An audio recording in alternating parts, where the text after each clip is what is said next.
আসসালামু আলাইকুম বন্ধুরা, সবাই কেমন আছো? আশা করি সবাই ভালো আছো। আজকে আমি দুটো রেসিপি নিয়ে এসেছি একসঙ্গে। আর কী নিয়ে এসেছি বলছি।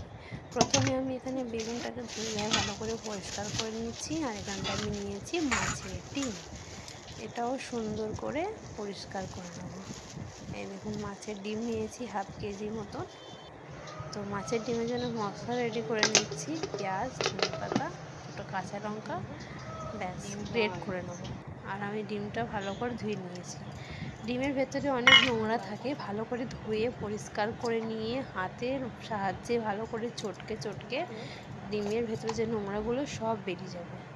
তো আমি এখানে ডিমের ভেতরে মশলা মেশাচ্ছি। কি নিচ্ছি?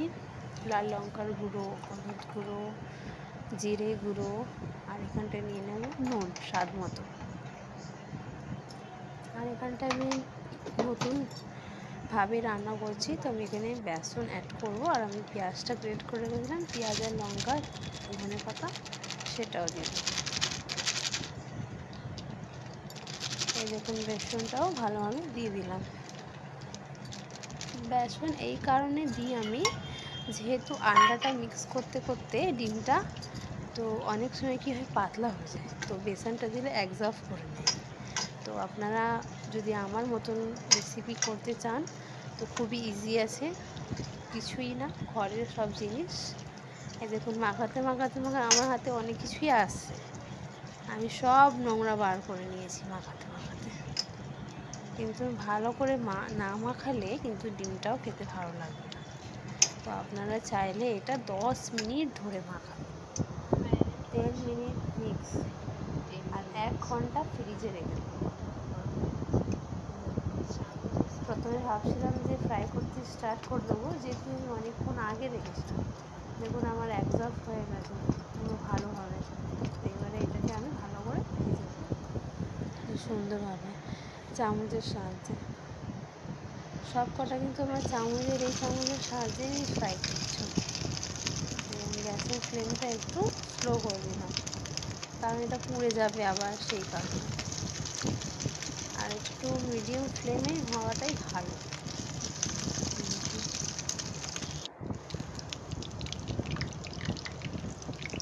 সুন্দরভাবে মাছের ডিমের বড়া রেডি। তো এরকম করে আমি অনেকবার করে ভেজেছি, যেহেতু আমার তাওয়াটা অনেক ছোট, ফ্রাই প্যানটা, সেই কারণে। আর খুব ইজিভাবেই রান্নাটা হয়ে যাচ্ছিলো।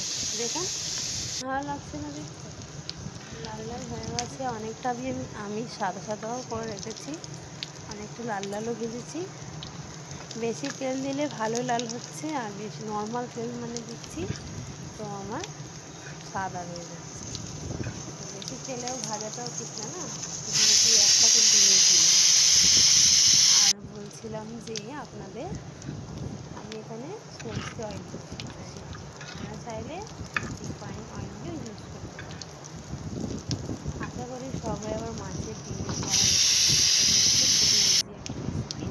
আপনারা চাইলে এই মাছের ডিমটা একেবারে পুরো দিয়ে ভালোভাবে হতে দিতে পারেন। যেহেতু বাড়িতে ফ্যামিলি একটু লোকজন বেশি থাকলে তো আমাকে তো এরকম করেই ভাজতে হবে, আর ওরকম করে ভাজলে বেশি লোকজন আর হবে না, সেই কারণে আমি এরকম করে মাছের বড়াগুলো ভেজেছি। দেখছেন তো, খুবই সুন্দরভাবে আমার এক গামলা ভরে গেছে বড়া।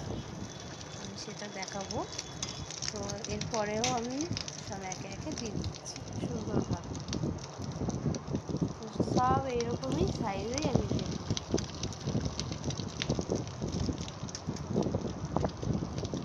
খুবই সুন্দর রেসিপি। আজকে দুপুরে রান্না খুবই ভালো লাগবে, আপনারা অবশ্যই একবার ট্রাই করবেন। আমার চ্যানেলে যারা নতুন আছে, যারা পুরাতন, তাদের সবাইকে থ্যাংক ইউ সো মাচ জানাচ্ছি। আর আমি বলছিলাম যে কার কার মাছের ডিম ভালো লাগে আমাকে কমেন্টে অবশ্যই জানাবেন। আমার তো খুব ভালো লাগে। আর আপনারা প্লিজ আমার চ্যানেলটা পুরো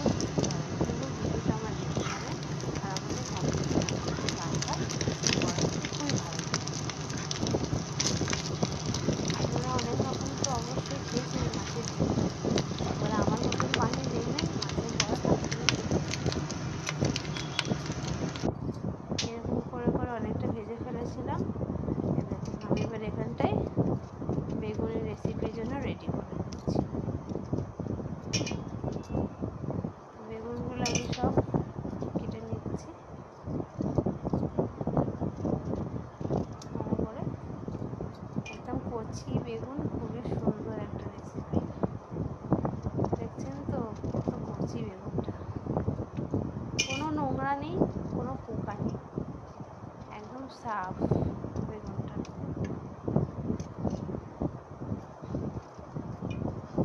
তো 2 পিস করে করে এরকম করে কেটে নিচ্ছি। যেগুলো অনেকটা মোটা লাগছে না সেগুলো আমি 2 পিস আরও করে নিচ্ছিলাম, আর যেগুলো অনেকটা বেশি লম্বা সেটা আরও ছাড়ছিলাম।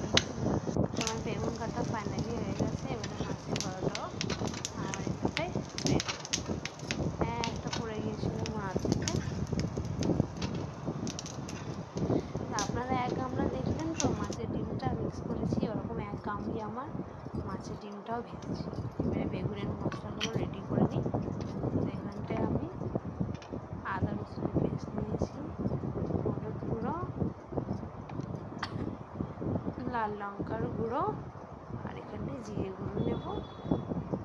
আর শেষে আমি ভেজিটেবিল মশলা দিয়েছিলাম, যেটা আমি মিক্সচার করতে পারি, একদম শেষে আমার মনে পড়েছে। এটা ভেজিটেবিল মশলা দিলে টেস্ট হয় ভেজিটেবিল। আর এখানটায় আমি নিউ পদ্ধতিতে বেসন দিচ্ছি। বেসনটা দিলে তেলটা অ্যাবজর্বটা অনেক কম টানে, তেলটা শুকনো শুকনো হয়ে যাবে। আর এখানটায় স্বাদ মতো নুন, এখানটায় সরিষার তেল দেব। দেখুন আমার বেগুনটা সব মশলা মাখা হয়ে গেছে। এখানটায় ফ্রাই করতে দিয়ে দিয়েছি।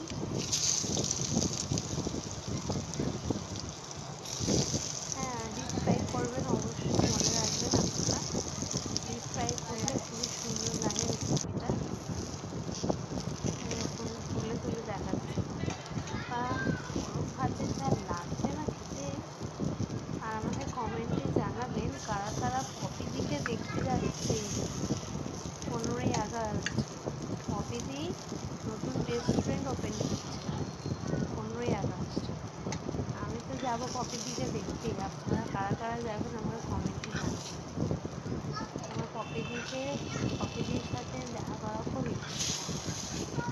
খুবই ভালো একটা মানুষ, খুবই ভালো উপকার রান্নাও করে। আপনারা ওনার রান্না দেখেও শিখতে পারেন অনেকে।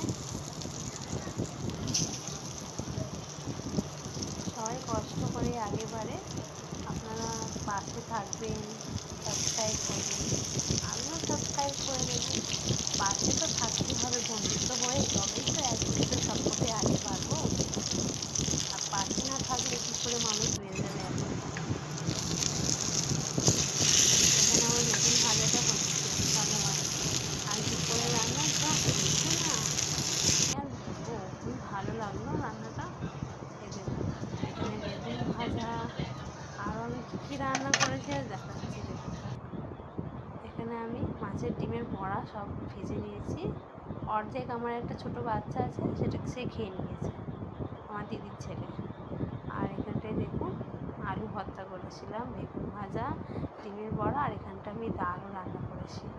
এই দেখুন আমার ডালটাও কিন্তু খুব সুন্দর। এই দেখুন ভালো লাগলো দেখে লাইক শেয়ার সাবস্ক্রাইব অবশ্যই করে দেবেন।